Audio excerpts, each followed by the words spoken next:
అంటే తలం దొరకలేదు నాకైతే. ఒక్కటే పడవ పోసుకొని రాసి 4 రోజులు అట్నే పోసుకున్నా రాసి. ఎండ పోస్తామంటే తలం లేదు. అన్ని ఒడ్లు పండించారు కేసీఆర్ ఉన్నప్పుడు. అన్ని పంటలు పండించారు. పత్తి పండింది, ప్రతి ఒక్క పంట పండింది, పసుపు పండింది, అది మన మిరప తోటలు పండినాయి, అన్నీ పండినాయి. పంటలు మంచి కాలమైంది. ఆ పాపం కేసీఆర్ ఉన్నప్పుడు బర్రెలోని ఇచ్చిండు, గొర్రెలోని ఇచ్చిండు పేదవాళ్ళకు. గొర్రెలు అనేకం ఇచ్చిండు గొల్ల గురుములకు. అప్పటికప్పుడే అమ్ముకున్నారు పాపం. వాళ్ళు కూడా మేపుకోలే, జాగలేని అమ్ముకున్నారు. ఆ తప్పు మాదే, వాళ్ళదే. కేసీఆర్ తప్పులు ఏం లేదు. ఆ బర్రెలు గొర్రెలు ఇచ్చిండు.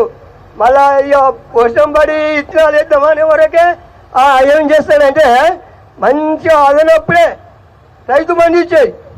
అప్పుడే రైతు బంధు ఇచ్చేది. రైతు బంధు ఇవ్వగానే మొలకలు తెచ్చి నాటుకునేది, మంచిగా పంట పండించేది. అన్నీ మంచిగా చేసిండు కేసీఆర్. మన 2000 పింఛన్ ఇచ్చిండు. రాజశేఖర రెడ్డి 200 ఇచ్చిండు పోయినసారి. అప్పుడు కేసీఆర్ వచ్చినాక 2000 ఇచ్చిండు పింఛని. ఈయన 4000 ఇస్తాను, అవే 2000 ఇస్తాడు. ఏది ఇస్తాడు ఇంకా. ఆ రామిలకు ఒక్కటి కూడా తయారు లేదు. ఆ బస్ ఆర్సీ పెట్టిండు ఒట్టిగా. ఒక్కసారి మా ముసలి జనగాం పోలేదు, ఒక్కసారి కూడా జనగాం పోలే. ఆ 2500 ఎక్కడ పోయినాయో. అవి ఇచ్చినా కానీ బియ్యం తెచ్చిన బతుంటివి. 2 ఎకరాలు ఎండిపోయింది. ఇప్పుడు ఎట్లా చేయాలని కూడా బాగా బాధ అనిపిస్తుంది.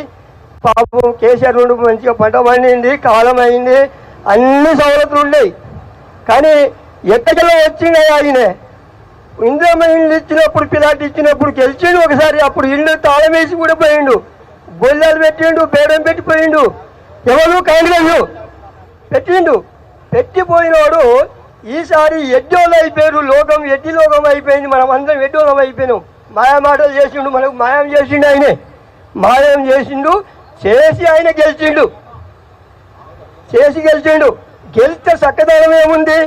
మంచి మంచి పేదోళ్లకు భూములు, ఇండ్లు కూడా కొట్టుడు, భూములు కొనుడు, అదే చూసుకుంటుండు. కానీ ఈ రైతుకే చూస్తలేడు. వీళ్ళకి ఏమి ఇవ్వాలి, ఈ ఒక్క హామీ కూడా ఇయ్యనైతిని అని అంటలేడు ఆయనే. ఆయన పుట్ట వరకే ఎలుక పొక్క కింద దాన్ని కల్పి కింద తోడుకుంటుంది ఎలుక, అట్లా తోడుకుంటుండు ఆయనే. నిర్లువ కేసీఆర్ 10 సంవత్సరాలు బాకీ చేసిండు, అప్పు చేసిండు. కానీ ఈయన ఇప్పుడే ఎక్కువ అప్పు చేసి పాడలేంగిలో. కానీ మనం అమ్మేస్తాడుగా, అందరు అమ్ముకుంటాడు ఆయనే. అట్లా చేసిండు. ఇప్పుడు కాంగ్రెస్ ఆయన మాట్లాడతాడు కదా, ఇంకా చిన్నగా మాట్లాడాడు. టీవీలో చూసిన మొన్న ఎంత గరంగా మాట్లాడుతుండు. ఒక్క పని చేయలే కానీ కోపం వస్తుంది నాకు. ఆ టీవీ బంద్ చేయని చెప్పి మా కొడుకు టీవీ పెట్టా బంద్ నేను. ఆ టీవీలో మాట్లాడుతాడు, చక్కదనం చెప్పుకుంటాడు. ఆయన బాగా పెగ్గని చెప్పుకుంటాడు. కానీ నరులందరూ ఏడుతున్నారు, లోకం ఏడుస్తుంది, భూమి తల్లి ఏడుతుంది. వాని ముఖమే కాలం లేదు. ఆ 2000 పింఛన్ గతి చేసాడు. ఆ 4000 ఇస్తాడే నమ్మిడు. లోకం ఎడ్డి లోకం అయిపోయింది. అందరూ ఓటు వాడికి వేసారు. వాడి గెలిచి ఆ వానక మీద కూర్చుడు, మీద అంత కూర్చుడు. అక్కడ పోయి చూసి మాట్లాడుతాడు. అంత అట్లాంటి కాంగ్రెస్ వచ్చింది. ఈసారి మాత్రం కేసీఆర్ ఓటేమని వచ్చినా రాకుండా ఊరు తిరగకుండా కానీ ఇంటికాడ కుర్చీ మీద కూర్చుంటే ఓటేస్తాడు. లోకం కుర్చీ మీద కూర్చుంటే లోటు పంపుతాడు. ఆయనకు ఓటేస్తారు. ఆయన గెలుస్తాడు. ఆయన గెలిస్తే కాలం అవుతుంది. మళ్ళా వాగులు నట్టాయి, చెరువు నిండుతాయి, లోకం పచ్చదనం ఉంటుంది. ఒక్క మడి లేకుండా దున్ని అన్ని దున్ని పాటు తింటారు, నాటి పెడతారు, పొలాలు కూడా నాటి పెడతారు. అవునా 2 ఎకరాలు ఎండిపోయింది. ఇప్పుడు ఎట్లా పెట్టాలి, 3 కుటుంబాలు ఎట్లా బతకాలని ఏడుస్తున్నాం మేము. భూమి తల్లి ఏడుస్తుంది. వేసిన పంట ఎండిపోయింది కదా, ఏం తింటామని భూమి తల్లి ఏడుస్తుంది. వాళ్ళకి ఇంత కూడా శ్రమ లేదు. ఆయన ఇంత కూడా అయ్యో అనిపిస్తలేదు ఆయనకు.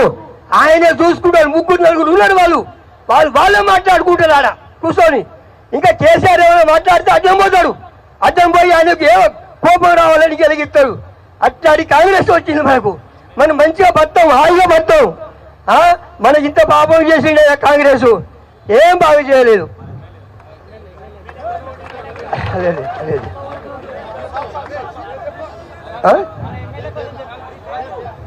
నా పేరు సింతబాయి తండా కున్సో ధన్ సింగ్.